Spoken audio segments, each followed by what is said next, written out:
Croatia. I brought him into the hospital, and we did all the necessary scans, and we were able to establish all the various injuries.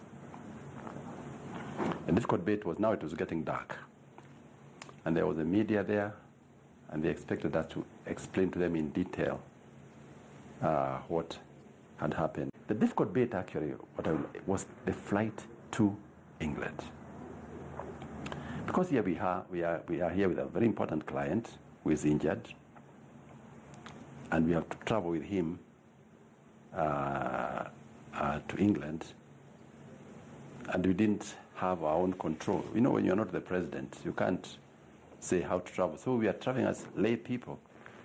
And I remember asking for some seats in Kenya Airways. And the Kenya Airways people, I must say, they were not very cooperative. You know, remember you still had an old government, and we were the new government challenging the old government. They were not very cooperative. And they gave us 3 seats at the back of the plane.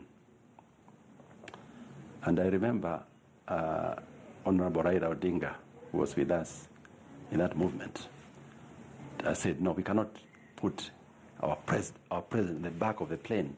We must put him in first class. And when we got there, the Kenya demanded that then if you're going to go to first class, we must pay. And I remember all this was done by Raila Odinga. And he was there, and he said, if you're going to pay, we are going to pay. And we must get seats on the front of the plane. The difficult thing was how to get a stretcher onto the front of the plane. The aisle is not wide enough to carry a stretcher. And I still remember, I have a lot of respect for Raila. He came with some young men, about 8 or 9 of them, and they carried that stretcher across that aisle to the front on their knees. They went on their knees, they carried the stretcher up on their hands, and on their knees they went from the entrance to the front seat of the plane. I've never forgotten. And we were able to place the oncoming president in a comfortable position in first class, and then we traveled to England.